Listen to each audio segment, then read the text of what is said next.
Welcome to Rick's Corner. My guest today is Cody Walker. He's the brother of the late Paul Walker from Fast and Furious, and we met in the gym a few weeks ago because I was admiring his muscular body and how he built it up to amazing proportions on a good diet, on good training with Neil Rosbrook. Did I say that right? Yes. It's so hard for me to say that name. I think you should change it to John Smith. I know. When I get a little more famous, I'll change it. Okay. Anyway, Neil's here watching. He's supervising. He's the assistant director today. Let's make sure I don't pull anything. Yeah, exactly. Exactly. Might fall off the stool and pull a quad or something. So, we were talking in the gym about various things that you had done. You were living in Oregon working as a paramedic. Yeah. When you got out of high school, is this what you wanted to do? Yeah, it was. Yeah. Well, it actually. Well, I had some distractions along the way. I went to college. I wanted to get a 4-year degree first.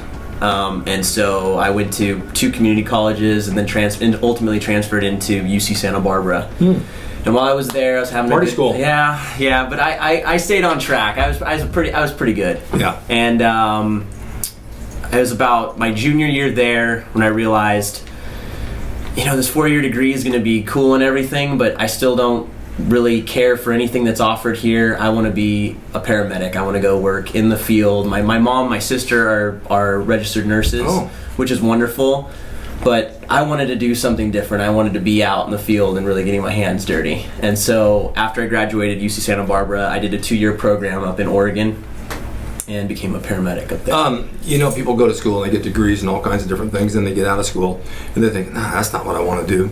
I have friends that become attorneys that say, I hate this, just shoving papers around, I grew up in a small town up north, and these guys went away to college, they came back and ended up selling cars because they didn't know what they wanted to do. I've always felt that you got to chase your passion, because if you don't chase it, you'll never have it, you'll never be satisfied. So how long did you do that? I was up there. I worked for a private ambulance company. I was there with them for 2.5 years. First 2 years as an EMT, while I was working full time as an EMT and going to school full time to become a paramedic. And so it wasn't until my last 6 months up there where I was a licensed paramedic practicing as a paramedic for the same company. How long is the training for something like that? EMT you can do relatively quickly. They have accelerated programs throughout the United States. I did mine at UCLA. Mm-hmm. That's like a 7 days a week thing for 9 hours for, I want to say it was 4 weeks. It's really fast. They classroom stuff or outside? Both. They cram it down your throat. And then the paramedic is treated differently from state to state. Some community colleges offer it, so it's it goes by the semester, so it'll take you 2 years. California has programs where you can do it in 9 months, but again it's multiple, it's hours and hours and hours a day. So it's kind of pick your poison, how you want to invest. What's the difference between EMT and paramedic? Is there a difference? Yeah, the training, paramedics can do a lot more, especially when it comes to stuff related to the heart, cardiac. I mean, we can puncture the skin, we can give IVs, we can give cardiac medications. Okay, I was always curious about that. Oh yeah, it's quite a bit more. And the other ones can't? No. So there's obviously more training involved. Yes, much more. There used to be a middle level called EMT Intermediate that they offered in areas that were more rural, that didn't have the ability to offer a paramedic program that was at least close enough for the general population to have access to. But they've mostly, for the most part, they've eliminated that, and it's now EMT and paramedic. I see. How long did you do this for? How long did I do that? How long did you do it? So two years as an EMT, 6 months as a paramedic. Yeah. And then I moved back down to California. Well, you were doing this in Oregon. Yes. Then you came back. This was all in Oregon. Okay. Then you came back down there and did the same thing? No. Completely quit it? I did. Why? I quit. The whole reason that brought me back down is after my oldest brother Paul Walker passed away. First and foremost, I was really homesick because my family is all down here. How many brothers do you have? I have my brother Caleb still, and I have my sister Ashley, and I have 2 half sisters that are older than all of us. Okay. I was the baby in my family, or the accident. But I was really homesick, and my brother had founded an organization called Reach Out Worldwide, which is a disaster relief organization, and it was a bit unsure as to what was going to happen with that, because he was the driving force behind the whole thing. Right. It was his money that he donated to the cause. He wasn't, nobody really knew about Reach Out Worldwide. It's a 501c3 organization, so everything it's tax deductible and whatnot. And I don't know. I felt compelled to be part of it and to make sure that it continued on. It was his legacy. It's more. Paul was more than just an actor. Yeah. He was so many different things. Yeah. And so it was just, how could I not? Well, is there a website for this? There is. I want to put that up. Yeah. It's www.row.org. It's 2 W's. ROWW.org. Okay. Tell us a little about the organization, what they actually do, and how people can become involved in it. Yeah. So what Reach Out Worldwide does is we respond to natural disasters here in the United States and abroad. Here in the United States, it could be an earthquake, it could be a tsunami, it could be a tornado, it could be a flood. Any natural disaster. And so here in the United States, what we do is a lot of debrisement and muck and gut of homes and things like that to help people in the healing process, because after their homes are destroyed, or it's so overwhelming for these people. I've seen some of these fires, and older people lose their houses and everything's gone. My God, it's tragic, And here in the States we have FEMA and whatnot, but that's a long process. Yes. And my brother Paul recognized that there was a need between, immediately after a disaster and the larger groups, coming in to help the homeowners. There's that gap of time where it's so critical, where people are just... You need them right now. They need, yeah. And how do you get the people, though? So how we've functioned is everyone that deploys on these are volunteers, many of which are professional firefighters, paramedics, doctors, heavy machinery specialists, loggers, Class B tree fallers, things like that.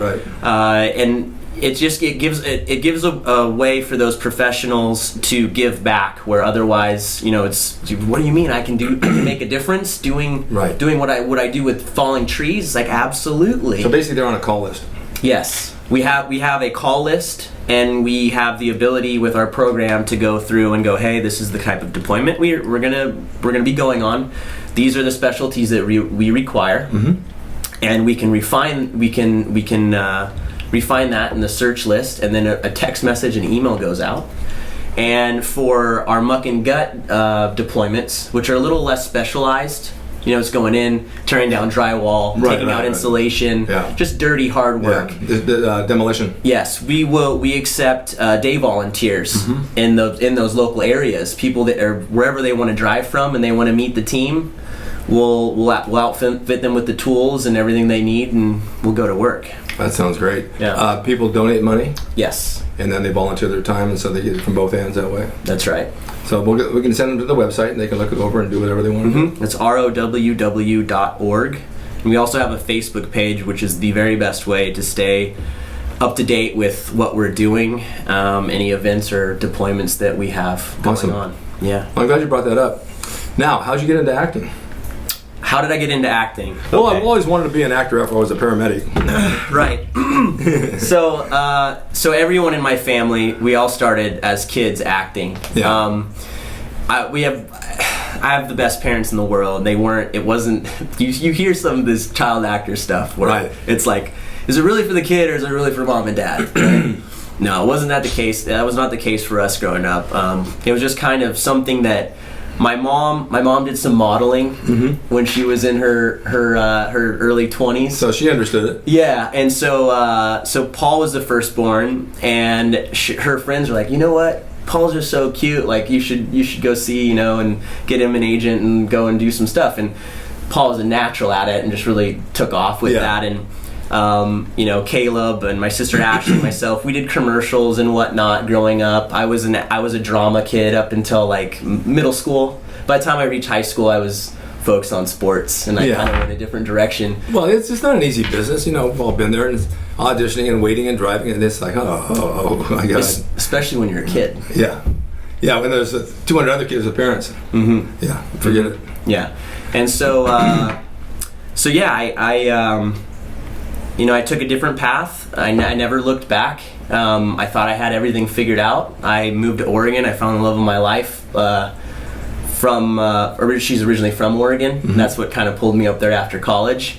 And we bought a little house. We had some acreage. We had chickens. We had. It's nice up there. We had, it was great. And she's a smarty pants. She's a civil engineer, and we had it going on. And you just never know. You never know what life is going to throw at you. We have no idea. And so anyway, after Paul passed away, I had already moved back down to Southern California, and I was for a short period of time I was staying at my mom's house until I found like a place of my own. I was kind of getting back on my feet down here. Yeah.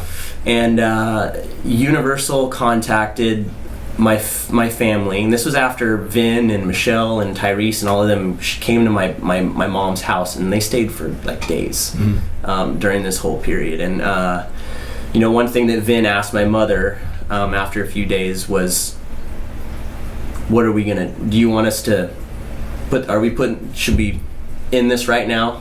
Yeah. Like, or what would Paul want us to do?" My mom said, "Are you kidding me? You got to finish this movie." Yeah.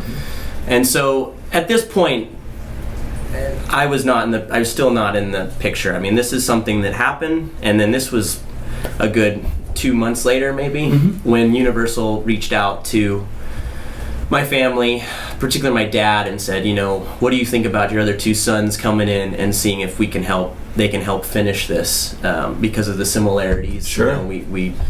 And so, with the family support, and there's no way I would have done it without having Caleb also at my side. They wanted both of us, and it was a twofer. And so we got pulled into that. We did some testing for them in front of the camera, and they go, "This is going to work. We can do this." And so for 3 months, I worked on this film with Caleb, and we had some amazing people also hired to help us out. Just like me? I mean, we're definitely brothers, if that's what you mean. What I'm saying, with him working with you, would you guys like switch back and forth or what? Oh yeah. Okay. Oh yeah, very much so. But I'm better looking though. Well, I'm better looking than my twin too. Yeah, it's funny how that works. Yeah. No, but she's not bad. Okay. I'm not gonna bring out. You might want to date her. So ultimately, that's what kind of that kind of sucked me back in. It was a roller coaster as far as the experience. It was very scary at first.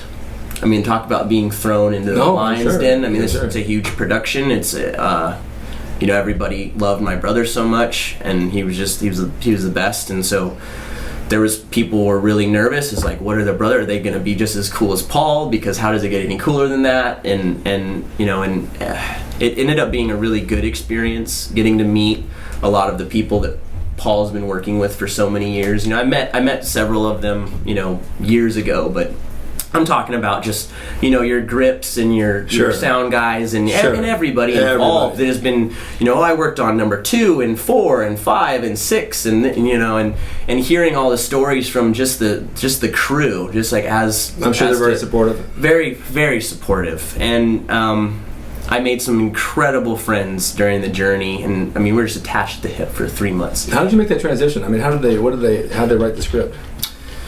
So, the latest in technology and what they did with I mean visually, just tons of, I don't even know the names for some of these things. I mean, they mapped our whole bodies. They did all kinds of incredible things. They could do that. And with the script, they didn't have to. They did a whole lot, but they didn't have to rewrite the whole thing. I mean, they were able to. I mean, 70% of the film was already done. Right. So the storyline was still there. And so a lot of it was action sequences and things like that. So lots of running and yelling and all kinds of stuff like that to just kind of help finish it up. Long shots. Yeah. Long shots. Yeah. He did a movie that I watched probably 4 times called I just had the name on the tip of my tongue. Joyride. Yeah. I love that movie. Yeah. Scared the shit out of me every time I watch it. Oh my God, it's such a good movie. He was so excited when he was making that movie. He loved that. Oh my God. Yes, him and Steve Zahn. Oh, it was so good. Were, yeah. Just definitely good. So from this movie, what else have you been doing? I've been auditioning quite a bit. But this last summer, I got a role in a film with Nicolas Cage. Oh, that's nice. Yeah, it's called USS Indianapolis Men of Courage. It's an independent film. They're still working on their distribution, so I have no information as to when or where it'll be released. How'd you like working with him? It was awesome. He's a cool guy, huh? Oh, he's a pro. Yeah. I really wasn't. It's an ensemble cast. There's a lot of young guys in it, just because of the nature of the story. It's a World War II ship, and the whole thing. And he can play anything. He's the captain, and so. One thing that was important for the director was that for all of us, the younger guys, that he really wanted us to bond off camera so that it was believable in the film, that we were all, best buds. And so we all got to know each other real well. And days before filming, they actually flew us all out. We filmed this in Mobile, Alabama, and Orange Beach, Alabama. Yeah, I've been there. I actually wrestled there. And it's not Orange Beach. I had a good time. It's beautiful. The food was awesome. Yeah, people are real nice too. Very nice. That was my first time to Alabama, and I, you don't even think about it having a beach. No, you really don't. No. At least I didn't. No, it's a cool place. Yeah, but anyway, it's like they flew us out there for a few days first to kind of bond and get to know each other, and no one had seen Nick yet, and so I'm sitting outside my trailer with a few of the other guys, and we're all just like kicking the crap, and all of a sudden the wardrobe trailer opens, and out steps Nick. He looks both ways, looking all majestic. Yeah. And he sees us sitting there on our little steps. He walks right over. "You guys ready to make a movie? I'm Nick." We're like, "Nice to meet you, Nick." We're looking at each other. We're looking at each other like, we know who you are. Yeah, of course. You know what I mean? And it was just like that from then on out. He wants to read his lines. He came to set prepared. He knew his stuff. He's a pro. Yeah. He's done so many movies. So many. And yet he managed to he's level. He managed to. He's a pro. Nothing but nice things to say about him. And Tom Sizemore too. Is he? Yeah. He's done a lot of stuff. Oh yeah. He's a little bit crazy. Yeah. He's got a great heart. Yeah, I've heard that. I've heard that.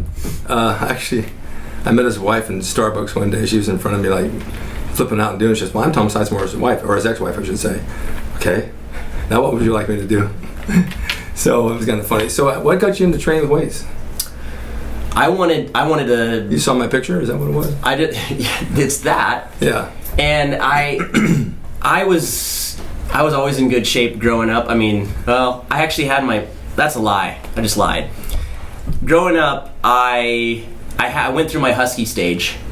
I ate. We always ate good at home. I just went from being a little bit husky, and then all of a sudden I got my growth spurt and took off and then became a man. Mm-hmm. So it was like 8th grade when all of a sudden I just started trimming up and getting real lean, and I was a water polo player, and so I swam constantly. It was my school's #1 sport. Yeah. It was hardcore. We traveled all over the place: Florida, Hungary, Canada. It keeps you lean. Oh yeah, it's a great workout.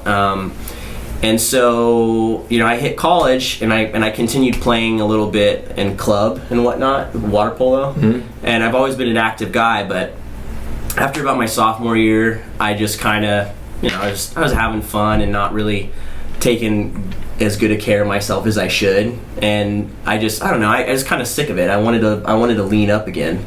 And so that's really what it was. It's I want to take better care of myself. I want to get my strength back. I want to lean out.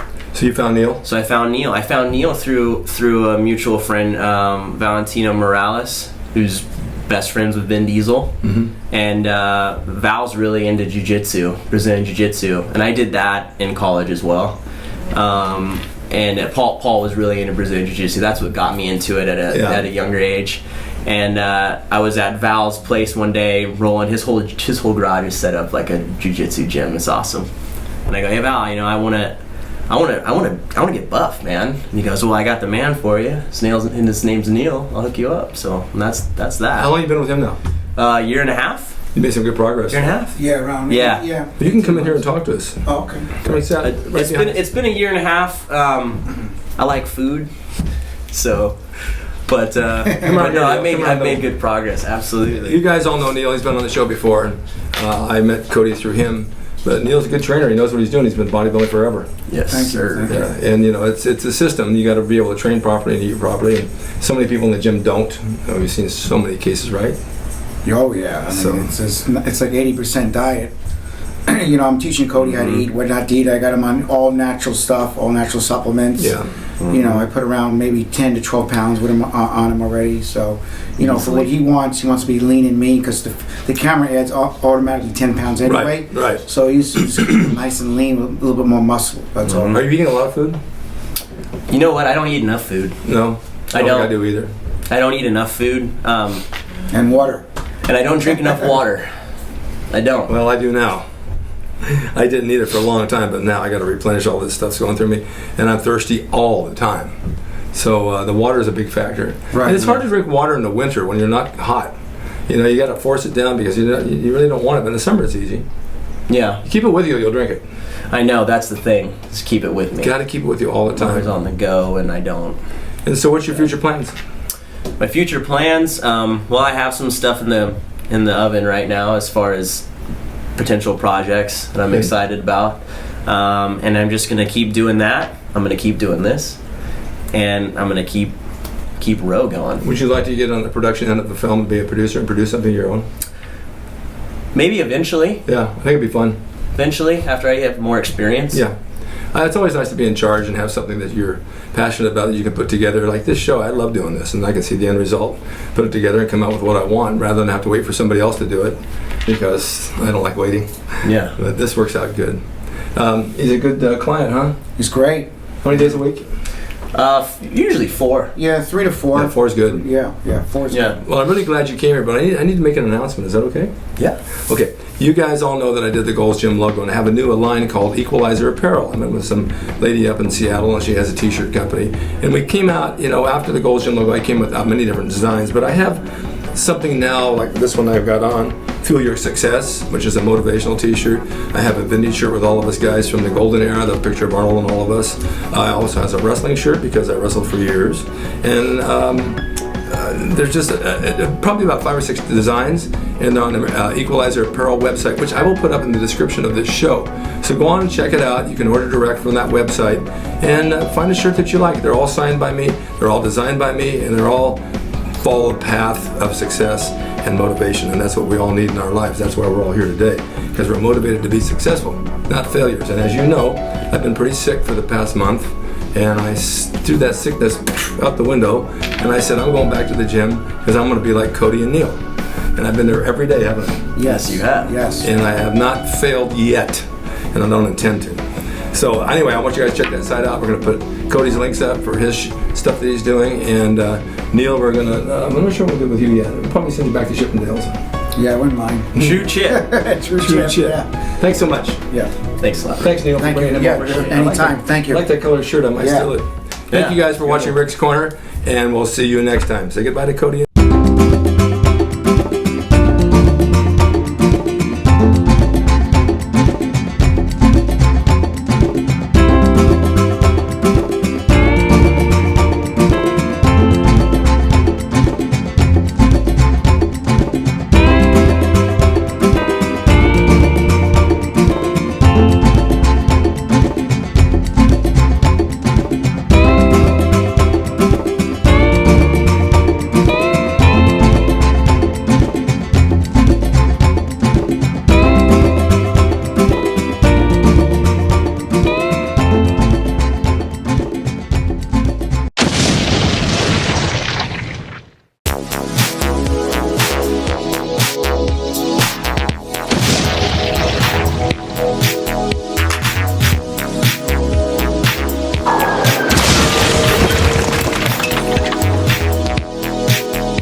That's rickdrasin.com. He is the equalizer, baby. See you next time.